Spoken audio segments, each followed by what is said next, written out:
నువ్వు కన్న కలలే నిజమవుతాయి చూడు, అందుకే ఉన్నాడు ఈ నాన్నే తోడు.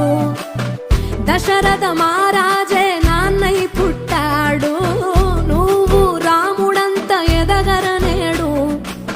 చరితలు ఎన్నడు చూడని మమతల గూడే వీధిరో, సంపద అంటే ఏదో కాదురో, ఇంతకు మించి అది